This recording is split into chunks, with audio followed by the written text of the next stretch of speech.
नाज़रीन, सलार की मां बिल्कुल बाज नहीं आ रही अपनी हरकतों से। वो सितारा को बेइज्जत करने का कोई मौका हाथ से जाने नहीं देती।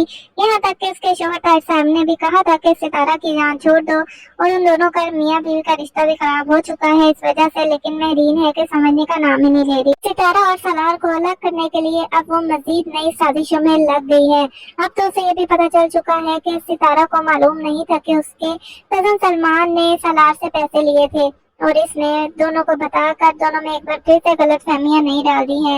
और सितारा जो सलार पर भरोसा करने की कोशिश कर रही थी, जब उसे लगता है कि सलार उसे मोहब्बत करता है, उसे कोई ना कोई नई बात पता चल जाती है और वो सलार से दूर हो जाती है। जबकि दूसरी तरफ कासिम को एक बार फिर से निमी की मां ने इनकार कर दिया है निमी का रिश्ता देने से, और कासिम ने इसको दिल पर ले लिया है और उसने ठान ली है कि वो शादी करेगा तो सिर्फ और सिर्फ निमी से करेगा और उससे शादी के बाद बदला लेगा।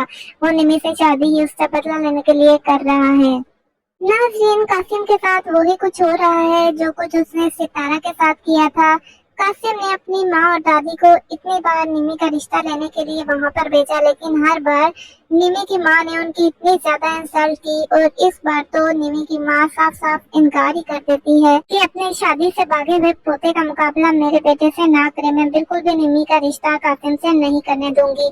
कासिम भी ठान लेता है कि वो निमी से बदला लेकर ही रहेगा, और अब वो शादी करेगा तो सिर्फ और सिर्फ निमी से करेगा, क्योंकि वो निमी से सिर्फ और सिर्फ बदला ही लेना चाहता है और उसका कोई भी मकसद नहीं है। जबकि दूसरी तरफ महरीन सितारा को बेइज्जत करने का कोई मौका हाथ से नहीं जाने देती। इस बार भी वो सितारा की इंसल्ट कर रही होती है कि एन उसी वक्त वहाँ पर सलार आ जाता है और सितारा का डिफेंस करता है।